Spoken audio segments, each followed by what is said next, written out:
This is the Big O Show. This is the Big O Show. What up, Bubba? How you doing? How is your weekend? Well, interesting. I got to witness one of the largest wins in Heat history in New Orleans on Friday. And then I learned that even the Heat's reserves could mirror what the Heat's regulars do when it comes to the end of games.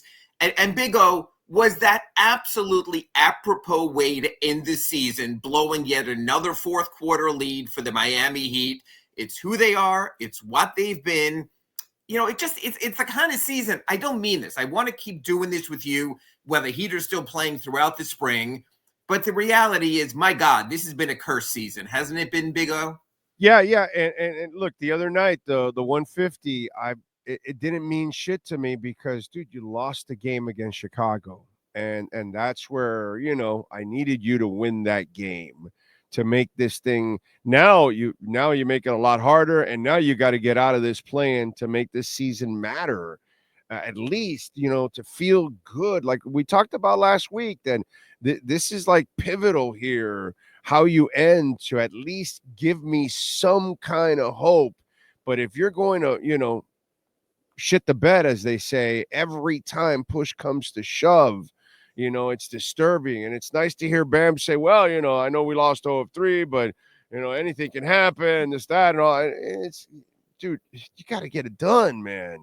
You got to get it done. And that, to me, that Chicago loss is what left me like, it was like a stab in the gut. You know what I mean? It was like, damn, this end of yours where you guys were winning some games, it was just a little streak in a typical NBA season. That's all it was. But they have a chance of redemption, which most teams don't get right away. So for as bad as it felt last Wednesday, 1 week later, same locker room, same opponent. And here's the deal, Big O. The Heat have not been good against good teams this season. We know that. We see the record against winning teams. But all they have to do is beat a bad Chicago team and a bad Atlanta or Orlando team, and they still can get where they want to go. I could be talking to you this time next week from Cleveland, and the whole narrative changes. So if Erik Spoelstra is the coach that you've said now for years on our Acura Pembroke Pines report that you thought he was, if Bam and Tyler are who we think they have grown into, then the Heat should be fine. If not, what's going to happen when I rejoin you next week for our postseason Acura Pembroke Pines report, we have to question everything. We have to question Spoelstra's approach. We have to question Bam. We have to question Tyler. You have to rethink everything. The Heat have already made. Here's where I differ with you. Okay. I didn't question Spo at all. Either Spo has the players or he doesn't. It's up to Bam or Tyler. You can't get giddied. That's what happened the other night, bro. Giddy played like the way you want Bam or Tyler to play. That's what happened in that game, unfortunately. To me, I can't blame Spo on that. It's time. You can't play like Ryan Tannehill a couple of years ago, that all you got to do is either beat a bad Buffalo team or a bad Jets team, because that's what they were in those days. Mm-hmm. And all you got to do is win one of the two and get it. And the guy just shit the bed. That night, they were inefficient. They didn't come through. They didn't get it done. And meanwhile, there's the Josh Giddey kid playing out of his freaking mind, lifting his team. At one point or another, Bam or Tyler have to really raise all ships in these kind of moments. And I cannot blame Spo for that. Spo can coach him, put you in those positions, but he's not the one that's stepping over the damn line. We have to just say either this talent is either good enough, either the front office has done a good enough job, or Spo has pretty much milked the most he can out of these guys because they are what they are. Well, that's a very good phrasing. Milk what they can out of them. This is how I look at how it played out last week. The Bulls are on the rise. They've traded away what they felt was the ballast, whether it was DeMar DeRozan leaving in free agency, Zach LaVine being traded to Sacramento, and now they feel, okay, we're a bunch of young kids coming forward. Only Vucevic really remains. We've got Kobe White and others. So they have an energy. You saw that energy last Wednesday at the United Center. The Heat are the opposite. The Heat are a team that is absolutely drained and exhausted by the shenanigans of Jimmy Butler and how he crapped on their season. And that is a difficult thing to get over when you began the season one way and you're closing the other. So I do put it on Spo to this degree. Can he manifest the energy needed to match the energy of the Bulls? Because, Big O, talent-wise, this Heat team is talented enough to compete there. The question with the Heat is, does this Heat team have the energy, the drive, and simply anything left in the tank after being put through what they've been put through this season? Eric Spoelstra's motivator, we will see that if it's there or not there on Wednesday in Chicago. Yeah, I see. To me, the thing is, here's where dogs take over. It's like, okay, you've been, the supporters the entire time. Well, Bam and Tyler, here's your chance to, like, we're the guys. Like, this is my team. So a lot of times, guys out there, in the NBA, when you get that opportunity to become the guy, when you're the backup quarterback and you get the opportunity to become the guy, when you become the ace, you look forward to this kind of shit. And this is what I want Bam and Tyler to look like. Guys like that are taking over and saying, this is my goddamn team, and this is what I'm going to do, and you guys are going to follow me. And I did not see that in that Chicago game, knowing what you need. So on Wednesday, I mean, I better see that. That's what I need to see from these two guys. Still there if it hasn't been sapped and drained from their blood. And I'll put it this way, Big O. Big O, remember back in the fall when you would do a UM postgame show, a Dolphins postgame show, and then show up for work on Monday? You've got to admit, there were times on those Mondays you were absolutely drained. And even though you planned to do your best possible show, you felt it. I think this Heat team is feeling all the weight of the crap that went on this year. So much still untold, so much probably still to be told. And I think that's the difference. So can they get up for one more big moment? They did each of the last 2 years, but it also took other supporting players. Max Strus 2 years ago to hit the three-pointers. Other guys last year stepping forward early against the Bulls. So I just need to know, literally, I need to look at their dashboard and see one thing. Is the tank empty or not? And I'm a little bit concerned that the tank is empty. Emotionally has to be, because right. I mean, it can't be physically. You guys are still too young to I agree with that. I'm saying emotionally and mentally. Yeah, it has to be an emotional type of thing. But again, that would be a little bit of a disappointment for me, because I think this is an opportunity for those two guys. There's an opportunity to win the fan base over, to maybe win your front office over too, on top of all of that. Because if you fail here in the play-in, my God, Ira, it's not just about you and me and the fans questioning. The people in the front office and the ownership have to look, sure. What do we really have here? Right? Well, I'm going to say it's more than just those. I think it's Bam and Tyler, and I'll tell you why. Remember, among the reasons Jimmy Butler decided to leave or force his way out is he felt he didn't have the right supporting cast, that he wound up in the play-in 3 years in a row. The irony being that Jimmy's back in the play-in with the Warriors, but we'll hold off on that for a moment. So if you're Tyler and Bam, you said, well, when we started the season, we were going to have Jimmy Butler gone. When we started the season, we were going to have a rejuvenated Terry Rozier. Definitely not. When we started the season, we were going to have an all-rookie returning player in Jaime Jaquez Jr. ready to take the next step. Not. So instead, Bam and Tyler look around, and they got this always injured Andrew Wiggins there, who when he's on the court can be good, but just isn't on the court enough. Kel'el Ware, who is still a kid, who still can get out-matured by others. It's certainly a concern against Vucevic on Wednesday in Chicago. I think if you're Tyler and Bam, you look around almost like Jimmy did, and you're like, is there any other there besides the two of them? So I'll ask you this, Big O. The third best Miami Heat player this season has been?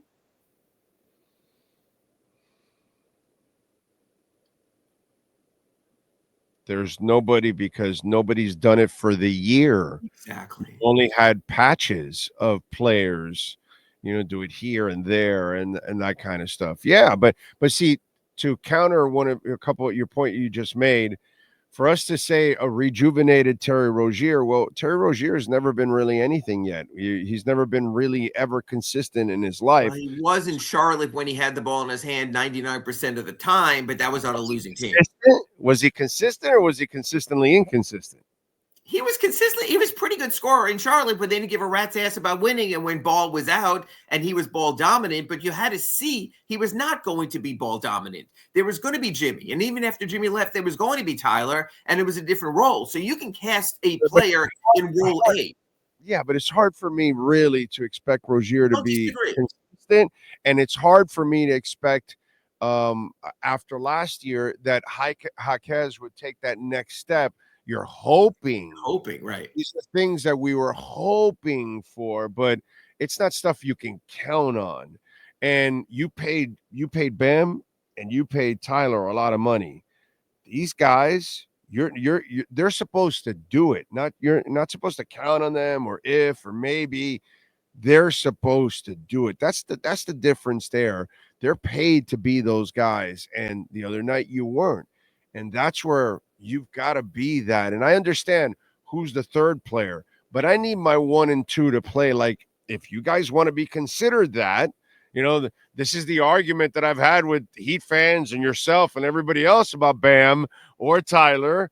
And, here's the moment, dude. Let's go. You're not even taking on the elite. You're taking on bad teams, bottom end teams going into the playoffs.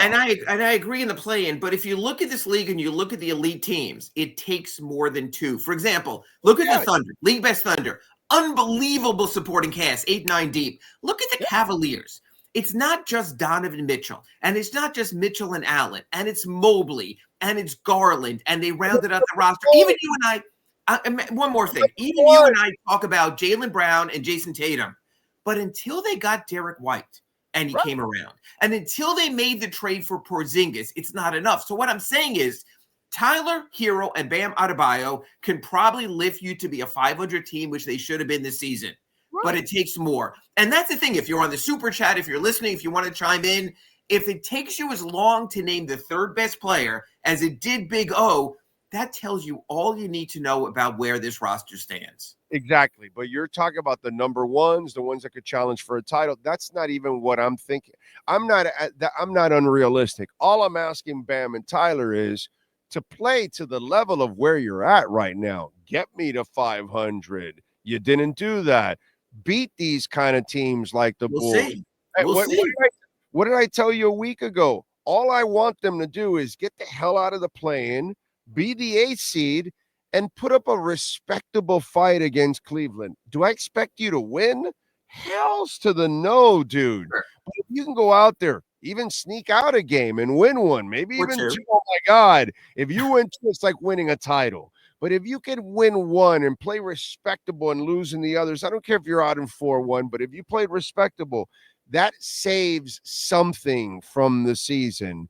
But if you fail now to finish out the end of this, it just, I don't know what you're building on right now, to be quite honest. I agree. I'll give you a perfect example. The Heat have got in touch with me and said, please let our fans know that playoff tickets are available, postseason tickets. And I told them, as soon as I know you have an actual game, I will do that. Well, Now we know there are no postseason play-in games. They blew that chance. They could have had it with a win last Wednesday. Now we wait to see if really 2 weeks from now, they get to come home and have a playoff game. If you have that white-hot moment again, it will change so much of the narrative. You might not forget they had a losing season, but you'll remember the playoff game and the fight they gave against Donovan Mitchell. So all you're asking for everything that's happened, for Rozier and Jaime Jaquez struggling, for Jimmy getting traded, beat 2 bad teams on the road, and you can erase it. Very few of us get second chances in 1 week to turn a season around. Again, I want nothing more than to be doing the Acura Pembroke Pines report next week from the lovely shores of Lake Erie. As long as it's not on fire, it will make the season. That's what we're up to. Very few times in life do you get a chance within 1 week to absolutely flip the narrative. The Heat have that opportunity right now. I'd rather read an article of yours instead of saying all the bullshit from Jimmy cave these guys in and they couldn't overcome and they were mentally worn out and all that. I'd rather read that after all the bullshit from Jimmy that could have caved in their season, that they actually overcame that, got out of the play-in and played a respectable series against a team that is going to challenge for the NBA title. That's the way to finish. Miami Heat, Eric Spoelstra, and players. That's what I'm talking about. That's what I want to read at the end, that you overcame some adversity. I'm not asking you, dude, to win a title. I'm not asking you to get to the conference finals. I'm just asking you to not play like a play-in team. Play like a playoff team. And we'll see that on Wednesday. And look at it, Big O. The Heat are a 1-point underdog when the home team usually gets 3 points just for being at home. So therefore, the wise guys think the Heat have the better team. They just don't have the better venue, which they blew last week. So that should be highly competitive. And if it's not, it would be a shame. Then my thought is, taking it further, the optimal scenario for the Heat would be to get Atlanta on Friday. Orlando's good. Orlando at home are very good. With Wagner and Banchero, they might have the 2 best players on the court when you face them. The Hawks are the Hawks. With Trae Young chucking up a bunch of shots, Quinn Snyder overthinking the situation, you get out of it. So I will say this. If I need 2 things to happen in the next 2 days, it's Orlando winning at home against Atlanta, kicking Atlanta the Friday home game, and then the Heat winning Wednesday in Chicago, playing in Atlanta. That is the path of least resistance, I think. If the Heat beat Chicago but have to go to Orlando, let me ask you this, Big O. You know who the Magic are? They actually finished 500. They won the division of 500. Yeah. The Magic at home should be a significant favorite over the Heat. Wouldn't you agree? Oh, yeah, definitely. There's no doubt. They're a better team right now. They're a better franchise. So you need the Hawks on Tuesday. Yeah. Yeah. I mean, listen, either way, you've dug yourself in this hole. Mm-hmm. Find a way to get out of it one way or another. And if you have to beat the Magic on the road, it becomes an even sweeter climb, out of this thing. But just show me something, dude. I was so disappointed because you got grittied. That just, wow, dude. Like that kid played like a flat out stud. But he played with energy. It was more than skill. It was energy. He was faster to the loose balls. He was higher to the rebounds. He was quicker in transition. How the hell does that happen? Yeah. No, you're 1,000%. You've got to want it more. That's what the Heat are. Look, I'm not going to read the whole mantra of the whole culture thing, but every step of their 10-step culture program says they should be the toughest, the grittiest, the hardest working. They weren't last week in Chicago, but there's a chance for redemption this week in Chicago. All right, so you saw that a lot of the number ones got to the finals in college. So are you looking at it like in the NBA that we're going to have OKC and Cleveland get to the finals, or who I'm are you a Boston picking? guy. I'm a Boston guy because in a playoff series, been there, seen it, done it. I've seen Tatum, I've seen Brown, I've seen Derek White get it done, Drew Holiday get it done. I would have to favor the Celtics there just because they have the grit to play through a 7-game series, not to take anything away from Cleveland. And I do think Boston and Cleveland are the clear top 2. I have many questions about the Knicks. I don't think they get past the Celtics in the second round. Now, in the West, I think it's more wide open, depending how the path works out. I think Denver could wind up with its second legs. Houston, my God, the depth of talent they have. But again, they're like Cleveland. They haven't been on that deep run yet. But the West is where it's going to get really interesting because there are no givens all the way down to the play-in when you have the Warriors and the Grizzlies down there also. It's a completely different, honestly, different league than the East play-in. So does John Morant shoot his way out of this play-in? Grenade. He doesn't shoot anymore. He pulls the pin and launches a grenade when he makes a 3. So, yeah. I'm sorry. So does the Warriors season implode because of Morant? Well, it's interesting because, again, like I said, Jimmy Butler said, I ain't going to the play-in for a 3rd straight year, and here he is. And now he's injured again going into the play-in like he was late in that game against Philadelphia. Look, do I think Golden State could lose at home to Memphis? Absolutely. But they'll get a second chance because they're in that 7-8. I can't see them losing to Dallas or Sacramento. So I think they wind up in the playoffs. But if that old Warriors team has to go against a young Thunder team, I still think it could be one and done for Jimmy in the first round. Oh, yeah, no, definitely. I don't give them a chance against the Thunder. The Thunder are too young, too fast, too deep. Yeah, and Jimmy's already, as predicted, the body's already breaking down. All he has to do is play enough games, and that body's going to break down. I mean, and that's with only playing half a season, so that says something. But if they win their play-in game and play the Rockets, I would give them a chance because I don't know if Houston has the wherewithal to appreciate the moment. So that would be a little different.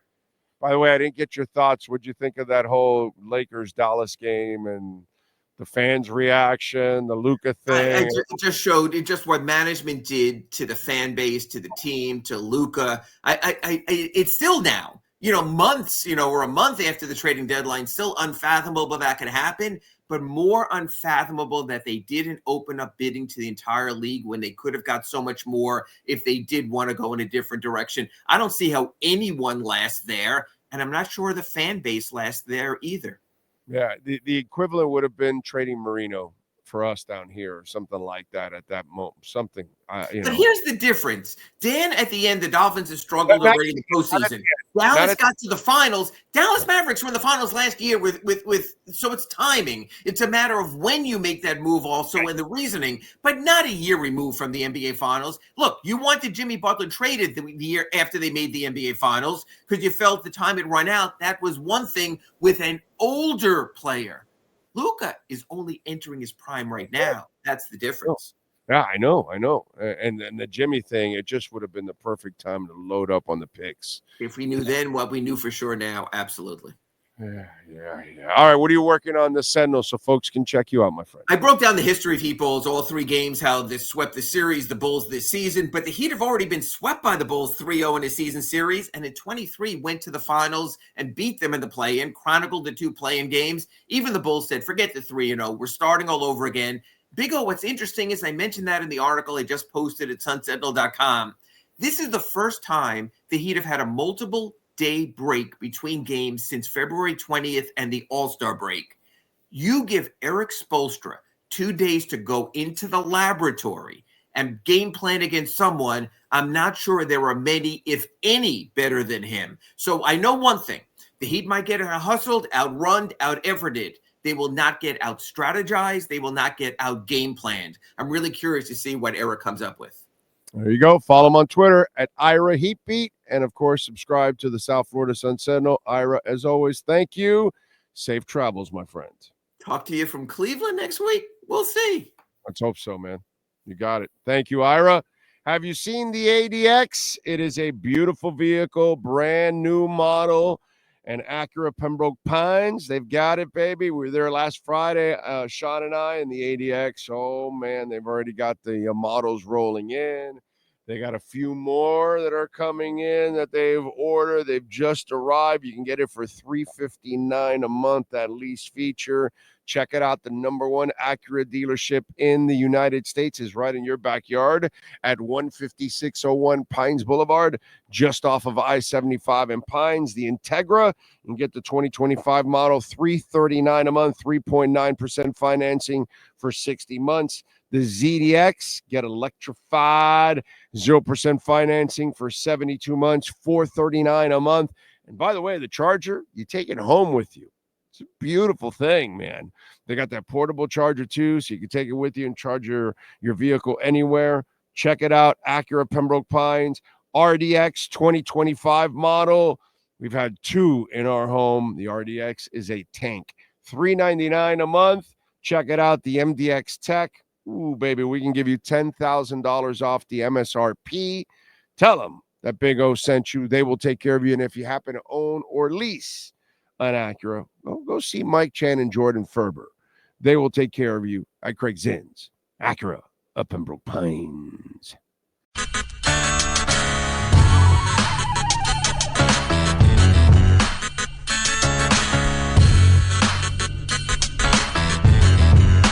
This is the Big O Show. This is the Big O Show.